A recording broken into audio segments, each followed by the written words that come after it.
Welcome to episode 2 of our Lego Investing for Dummies series. This week, we're going to learn how to get on started with Lego investing.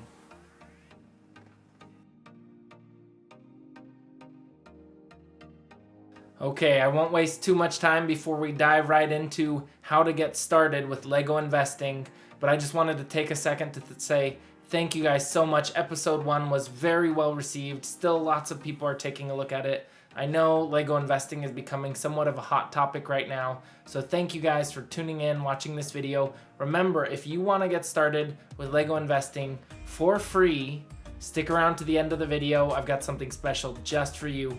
And for everyone else, hopefully you'll find this awesome and informative. Let's jump right into it. Okay guys, so some of you guys might already know what you are looking to do with Lego investing. That's great, awesome. Hopefully this will also be informative and help you guys as you pick the path. But when it comes to Lego investing, you really want to decide, how much do you want to put effort into this. Obviously there's a money investment, there's a time investment, and so I will display out kind of the two categories that I have divvied this up into for Lego investing, and you can decide which one fits better for you. First off, we have the hobby investor. So you really like Legos, you've got just a little bit of extra money, typically under $1,000, that you want to put into Legos that you'd love if it made a return. If not, I guess you get to keep a cool Lego set. So that's one group. The next would be kind of those that are looking to do it more, put more time and effort into it, more of kind of like a professional type, hobby professional, more of a professional approach to the investing. Typically want to spend over $1,000, willing to put in a lot of time to research and to look into it.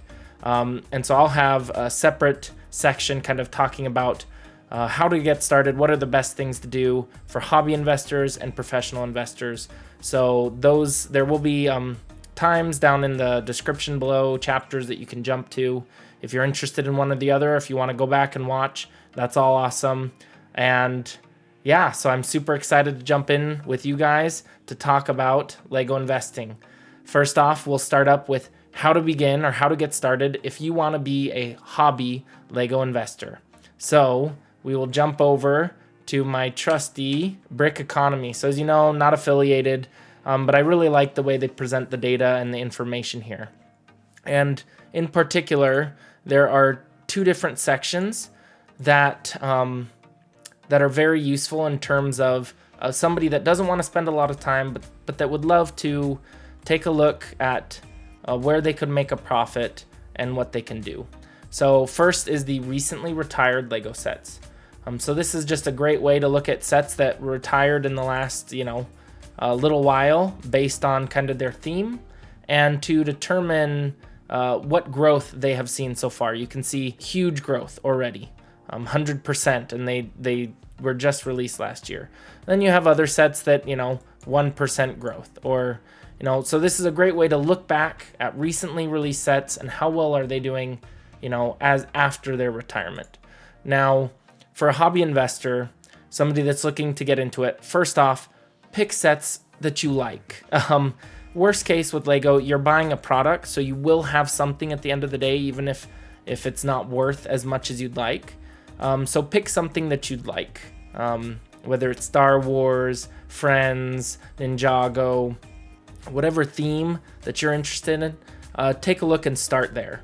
You can then branch out as you get more comfortable with it, but I would start with that. So for example, I really like Star Wars and Harry Potter, so I go to the Lego sets retiring soon, and let's take a look at what they have for Star Wars. So you can see there's a bunch of Star Wars sets, like the Mandalorian Battle Pack. Watch to the end just in case. So you can see available right now, should be retiring sometime soon. So these are things where you can take a look at sets that are about to retire and then find them on discount. Do not pay full price. Whatever you can do to get these discounted, often they'll be on clearance. Right now we're like post-holiday season, so there might be some really good clearances out there. So go to your local Walmart, Target, whatever Lego retailer you have near you, and look for those kind of clearance. They're trying to clear these products out because they're retiring. So make sure you keep an eye out for. And next is, okay, well, there's a bunch of really cool sets. What do I invest in? That's where the recently retired can really come in handy. It's awesome how you can take a look. So if we jump back down to Star Wars, you can see, okay, well, this is a microfighter. Looks like the microfighter actually had really good growth. So 25% in about a year. That's a really good investment. I mean, it's only $20, so it's not like it's a ton, but if you buy a couple or whatever it is, you could make some money. And anybody that does kind of investing, that 20% is actually really good. Often 10% is more common in the market year over year. And so another way that you can take a look is that a lot of sets are repeat, right? For example, Luke Skywalker's land speeder. So if you click into it, Brick Economy, again, really love how they formatted it. They give a projection, of course, as to what they think it could be. But one of the most valuable things is land speeder sets. So they will show you other similar price things that you can take advantage of here. So you can see this one from 2017 only has an annual growth of 6%, right? This limited edition one, almost 20%, 4%, 9%, right? So from here, you'd say, oh, well, maybe this isn't the best Lego set. And often sets that are repeated a lot too frequently can become like that. However, there are some sets that retain a lot of value. Often collector sets, limited edition releases, gift with purchases, things like that can be great opportunities to invest in something you like and have it grow quite a bit. So if you are getting started and you are a hobbyist, links will be in the description to Brick Economy, to the retiring soon and the recently retired. Take a look at sets you like, find them on discount. Recently, I happened to buy this one, right? The Star Wars Adventure Pack, $50. Really great opportunity to get these 3 sets for cheap, right? Not a very, it's not a long run because it's reprints of a bunch of sets, but it's one of those where I could get all of the sets at a discount. So definitely take a look at the sets that are about to retire, find them on discount, and use these resources. As you saw, it doesn't take a lot of time to look it up, get an estimation. Here's Hagrid's hut. You can come take a look. Oh, 12%, 7%, 5%. Okay, so, also the years matter, but you don't have to invest too much time, and typically you can find really good deals this way. Again, there's so many sets, like Lego is churning out so much all the time, and so definitely keep an eye out for that. Nothing's a sure deal, so make sure you're looking for something that you'll enjoy, something that worst case you get to open up and play with your kids or just have in your collection. But that would be my recommendation as a hobby investor, is to just periodically come take a look. And then in terms of when to sell, because that's the next question, in general guidance, you can kind of see sale prices based on what they do here. Like if we go to a set that was retired, recently retired, this one in particular, they will have details on, how many have been up for sale. And as you can see, after it's retired, typically within 2 years is when a lot of people start to sell. But those are just general guidelines. So if you're the hobby investor, that's what I have to say to you. Hopefully you found that useful. If you're looking to take it to the next level and become, put more money in, hopefully get more money out, that's where I have even more to say to you. So let's jump right into how to become more of a professional Lego investor. Okay, so I'll bring back up some of the resources that I mentioned in the hobby section, though if you want more details about that, please go back to the hobby section, watch. I talk in detail about a brick economy and some of the utility that we have there. I'll cover some of it just briefly here. So the recently retired sets is a great way to look at current demand, what things are going for. So if you really want to invest, you can see, obviously exclusive sets have a high, quick rate of return, growing, almost crazy amounts within, just a year's time. Obviously some of that will cool down as interest drops. So if you're wanting to get invested more professionally, quite a bit of money into Legos, it's important that you do some research in terms of what are good themes for investment. They do an awesome analysis here on Brick Economy in terms of like rate of returns, annual growth returns for Lego sets. There are going to be outliers in every single one. Even of these way down here, they will have some, there will be some Ninjago sets that have crazy return rates. So just because it's low doesn't mean there won't be value found in the theme, but these are just a kind of general theme and trend in that you can take a look at. And they have it by year, they have it by sub theme, whatever it is that you want. Next, as with any collector, you want to look for sets that will be retiring soon, those that are hitting their end of life span. And so here Brick Economy has a wonderful kind of their guesstimate at sets that have lived their lifespan and should be retiring soon. So try to focus in on this list.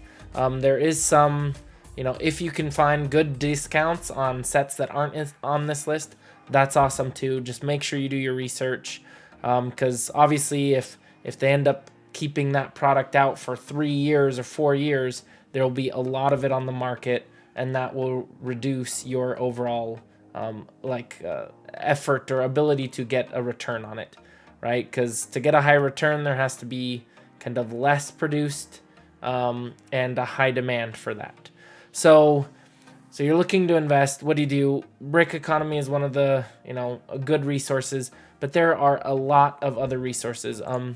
One, I will talk a little bit, like Lego Star Wars Darth Vader's Castle. This is one that I've heard a lot about potential investment.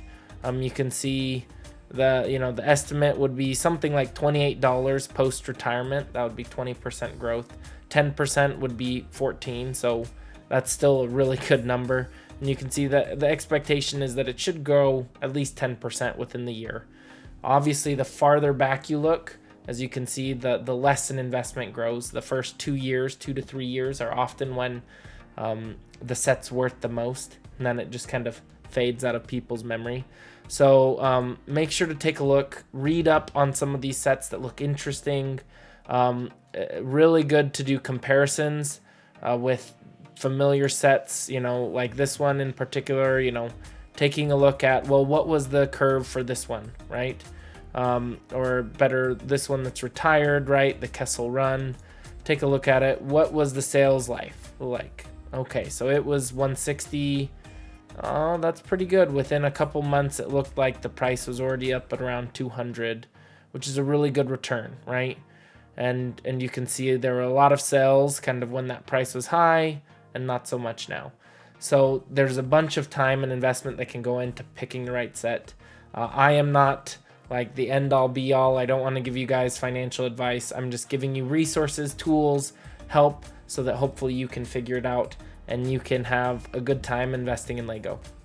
So Brick Economy is great. Make sure to correlate sets. It talks also about, they do a bunch like other sets in this theme. You can see kind of what their growth is.